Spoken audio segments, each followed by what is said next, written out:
3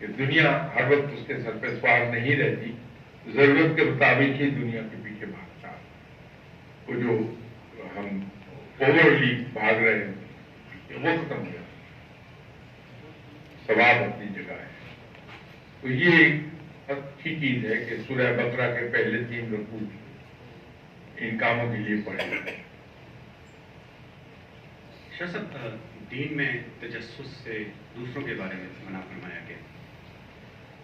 اب میری عادت ہے دوسروں کے ٹو میں لگے رہنا، اب یہ کتنی میرے لیے نقصان دہ ہے، اور دوسروں کے معاملات میں یہ کتنی میرے لیے نقصان دہ ہے، اور اس سے میں چھٹکارا کیسے پا سکتا ہوں؟ دیکھیے، جب تک ہمیں یہ یاد ہے کہ رب نے منع کیا کہ دوسروں کی قرید میں نہ رہو، دوسروں کے عیبوں کی قرید میں نہ رہو، اگر ہم یاد دلاتے رہیں تو ہم آہستہ آہستہ اس سے باز آ جائیں گے، پہلی بات۔ دوسرا، ہمیں بڑا کلیئر ہونا چاہیے کہ اس کا گناہ تو ہے، وہ تو ملے گا کہ اللہ کے ایک فرمان کی خلاف ورزی، لیکن اس سے دنیاوی نقصانات کچھ عرصے کے بعد ہی ظاہر ہونے شروع ہوتے ہیں کہ لوگ ایسے انسان سے جو دوسروں کی قرید میں رہتا ہے اس سے دور ہونے لگتے ہیں اور اس کی باتوں پر اعتبار کم ہو جاتا ہے، اس کے سامنے کوئی اپنا مسئلہ بیان کرنے کو تیار نہیں ہوتا کہ وہ اس کی قرید میں ہوگا کہ اس مسئلے کے اسٹیمپ یہ کہاں سے ہوا، اور پھر اس کو پھیلائے گا۔ تو یہ دنیاوی نقصان ہے اس کا۔ ہمیں اس کو اس لیے اس پہ عمل کرنا چاہیے کہ رب نے منع فرمایا ہے۔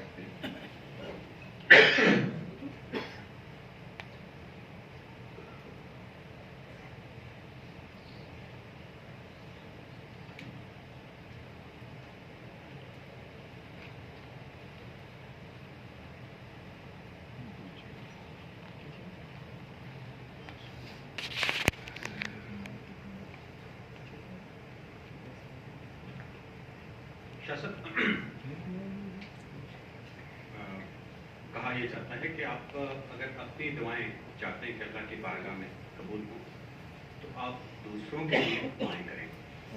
اگر ہم اپنے لیے بھی دعائیں کرتے ہیں اور دوسروں کے لیے بھی دعائیں کرتے ہیں، اور سب سے زیادہ اس کے لیے دعا کریں جس نے آپ کو سب سے زیادہ دکھ پہنچایا۔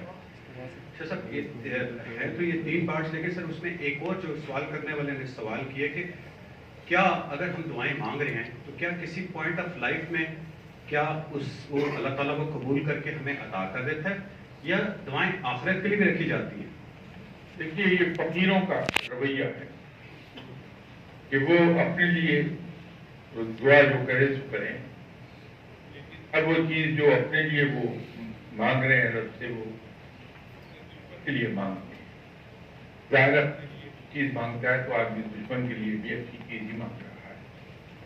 تو یہ تو مجھے نہیں پتا کہ میری اپنی دعا میرے لیے قبول ہوگی یا نہیں ہوگی، لیکن وہ دعا قبول ہو جائے گی جو میں نے اپنے دشمن کے لیے خلوص سے مانگی ہے، تو دشمن کو ملے یا نہ ملے وہ چیز مجھے ضرور عطا ہو جائے گی۔ یہ فقیروں کا رویہ ہے کہ فقیر لوگ اپنے دشمن کو اپنے سینے سے لگا کے رکھتے ہیں، وہ دوست کو کسی وقت اگر اگنور کر جائیں تو کر جائیں، لیکن دشمن کو کبھی نظر انداز نہیں کرتے۔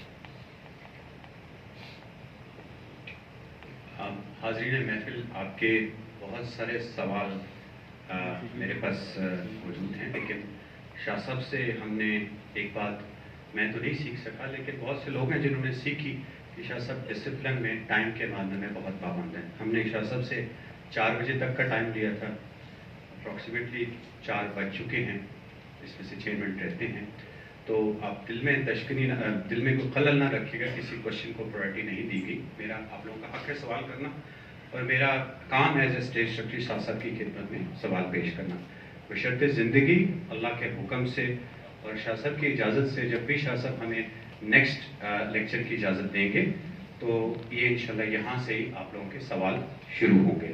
لیکن شاہ صاحب، میں ایک سوال کی جسارت ضرور کروں گا، اور میری آپ سے ریکویسٹ ہے کہ اس سوال کو آپ ضرور خاطر میں لائیے گا، اس پہ غور کیجیے گا اور کرم کر دیجیے گا. اور وہ سوال سر حاضرین محفل کا ہے کہ اگر آپ ان کے حق میں شاہ صاحب ہاتھ کھڑے کر دیں اللہ کے.